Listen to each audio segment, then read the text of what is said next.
Hello, kamusta po tayong lahat at magandang umaga, tanghali at gabi po sa inyo. At ngayon ay tuturuan ko po kayo kung paano mag-stretch screen dito sa CODM. So, kung kailangan nyo po nun, dito sa device nyo, kung naka-phone lang kayo, kailangan nyo po neto or neto. Pero kung gumagana po kasi sa akin, ito. Yan. Kung gusto nyo rin po nyan, download lang po kayo sa Play Store. Saglitan lang po ang ating video kasi hindi po ako ganong kasi ano lang po, matutulog na po talaga kasi ako maya-maya. So kailangan ko na po kasi bilisan, may gagawin pa po ako mag-edit. So kitang-kita nyo naman po ang floating resolution tools, ay tool. So ang gagawin nyo po dyan, pindutin nyo po yan, watch. So, i-adjust mo po yan dito. Huwag nyo pa i-adjust dito sa 4. Hanggang dito lang po. Yan. Hanggang 97. So, kung gusto nyo po ng stretch screen, i-assign nyo po sa 130 height. So, pag natapos na po yan, ang gagawin nyo po, alisin nyo po yan.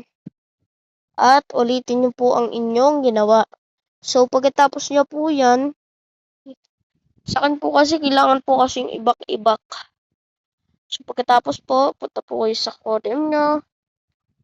Bumukha lang po siyang maliit pero pag nireset mo siya, para siyang naka-stretch screen. Huwag pong bubuksan pag nakalagay Call of Duty. Nakalagay po yung Garena. Huwag nyo pa rin po bubuksan. Mahirap na po kasi hindi po agad siya mag-stretch screen. Ito lang po ito. Ito lang po siya. And direct doon sa stretch screen. So, ganun lang po siya kadali. Mabilis. Wais. At po siya.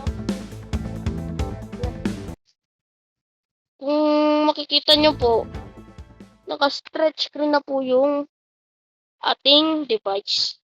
So, kitang-kita nyo naman po yung parang itong taong to, lumiit. Pagka bukas nyo po nyan, ito po ang final look.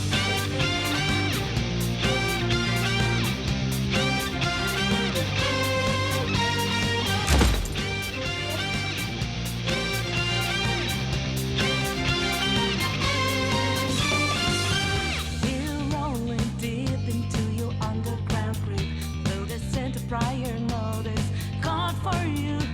We wanna make this party you don't wanna skip.